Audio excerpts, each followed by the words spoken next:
మీ business ఏదైనా మీ ఊర్లో promotion చేయాలంటే అది సుమన్ టీవీతోనే సాధ్యం. ఇప్పుడే సంప్రదించండి. ఏపీఎస్ఆర్టీసీ ఉద్యోగులకు ప్రభుత్వంలో విలీనం కాకముందు ఉన్నటువంటి పదోన్నతులకు సంబంధించినటువంటి విధి విధానాలతో విలీనం అనంతరం కూడా పదోన్నతులు ఇమ్మని ఉద్యోగ సంఘాల విజ్ఞప్తి మేరకు గౌరవ వీసీఎం ఎండి గారు ప్రభుత్వానికి పంపించిన నివేదిక మేరకు పదోన్నతులు ఇచ్చేందుకు డిఆర్ఎండ్బి అనుమతితో పాటు రవాణా మంత్రి గారు, చీఫ్ సెక్రటరీ గారు అనుమతిస్తూ ముఖ్యమంత్రి గారు గత నెల 28వ తారీఖున ఆర్టీసీ ఉద్యోగులకు సంబంధించి పదోన్నతులు గ్రీన్ సిగ్నల్ ఇవ్వడం జరిగింది.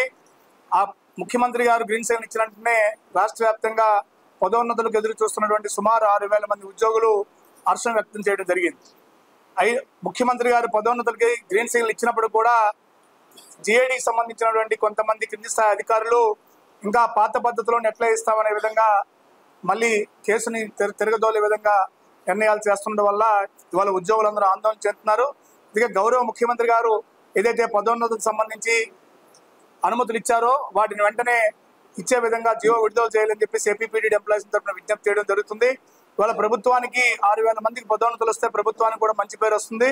కానీ అధికారులు చిన్న చిన్న షాకులు చూపించి పదోన్నతులు జాప్యం చేస్తే ప్రభుత్వానికి చెడ్డ పేరు కూడా వచ్చే అవకాశం ఉంది. కాబట్టి వెంటనే ముఖ్యమంత్రి గారు ఇచ్చిన అనుమతుల మేరకు వెంటనే ఆర్టీసీ ఉద్యోగులకు పదోన్నతులు ఇవ్వాలని విజ్ఞప్తి చేయడం అయితే జరుగుతుంది. అంతేకాకుండా కూటమి ప్రభుత్వం రావాలని ఇవాళ రాష్ట్రంలో ఉన్నటువంటి అన్ని కేటగిరీల ఉద్యోగులు, అన్ని విభాగాలకు సంబంధించిన ఉద్యోగులు, అన్ని డిపార్ట్మెంట్ ఉద్యోగులు కోరుకోవడం జరిగింది. కూటమి ప్రభుత్వం వస్తే గతంలో జరిగినటువంటి పిఆర్సీలో జరిగిన ఇబ్బందులు తొలగించడంతో పాటు రివర్స్ పిఆర్సీలో న్యాయం జరుగుతుందని, అలాగే గత ప్రభుత్వం పెట్టినటువంటి 25,000 కోట్ల బకాయిలను కూడా చెల్లిస్తుందని ఎంతో ఆశగా ఎదురు చూడడం జరిగింది. అంతేకాకుండా మా ప్రభుత్వం వస్తే ఎన్నికల ముందు కొన్ని హామీలు ఇవ్వడం జరిగింది కూటమి ప్రభుత్వం. ఈ ప్రభుత్వాన్ని ఉద్యోగ సంఘాలుగా, ఆర్టీసీ ఉద్యోగులుగా గొంతమ్మ కోరికలేం కోరట్లేదు.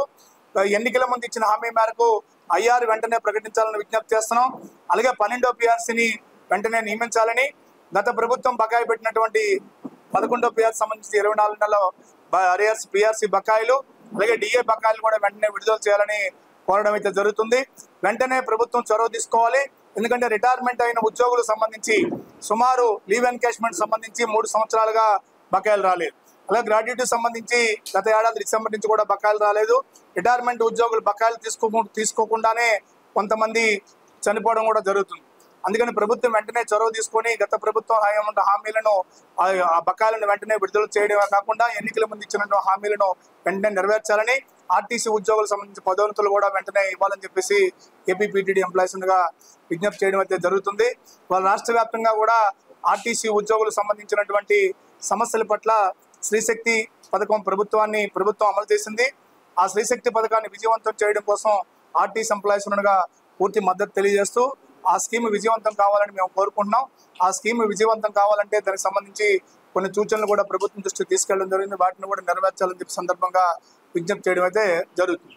గత ఎన్నికల్లో ఇచ్చిన వాగ్దానం మేరకు కూటమి ప్రభుత్వం ఏర్పడిన తర్వాత సూపర్ 6లో భాగంగా ఆర్టీసీలో మహిళలకు ఉచిత ప్రయాణాన్ని, స్త్రీశక్తి పథకాన్ని అమలు చేసింది.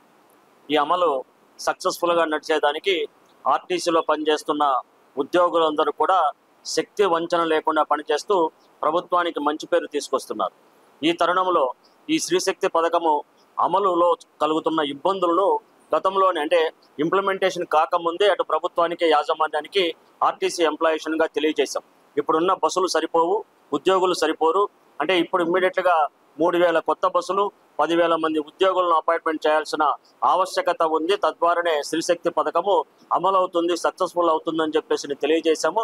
ఇవాళ క్రూ తక్కువగా ఉండడం వల్ల, ఉద్యోగులు తక్కువగా ఉండడం వలన, బస్సులు తక్కువగా ఉండడం వల్ల ఓఆర్ పెరిగి మహిళలు విపరీతంగా బస్సుల్లో ఎక్కడం వలన ఉద్యోగస్తులు తీవ్రమైన ఇబ్బందులు పడుతున్నారు. దీన్ని వెంటనే ప్రభుత్వం చొరవ తీసుకొని ఆర్టీసీకి 3,000 కొత్త బస్సులను, 10,000 మంది ఉద్యోగస్తులను రిక్రూట్మెంట్ చేయటకు చర్యలు తీసుకోవాలని చెప్పేసి ఈ సందర్భంగా విజ్ఞప్తి చేస్తున్నాము. అదేవిధంగా ఈ ప్రభుత్వం వచ్చినప్పటి నుంచి కూడా ఎలక్ట్రికల్ బస్సులు తీసుకొస్తాం ఆర్టీసీలో అని చెప్పేసి తెలియజేస్తున్నారు. ప్రెస్ మీట్ల ద్వారా తెలియజేస్తున్నారు. ఎలక్ట్రికల్ బస్సులు తీసుకురావడంలో ఆర్టీసీ ఎంప్లాయీస్గా దీనికి ఏం వ్యతిరేకం కాదు, దీన్ని ఆహ్వానిస్తూనే, కానీ ఎలక్ట్రికల్ బస్సులను ఆర్టీసీని నిర్వహించే విధంగా ఈ రాష్ట్ర ప్రభుత్వం చేపట్టాలని చెప్పేసి ఈ సందర్భంగా విజ్ఞప్తి చేస్తున్నాం. ఎందుకంటే ఇప్పటికే ఆర్టీసీలో 4,000 అద్దె బస్సులు ఉన్నాయి.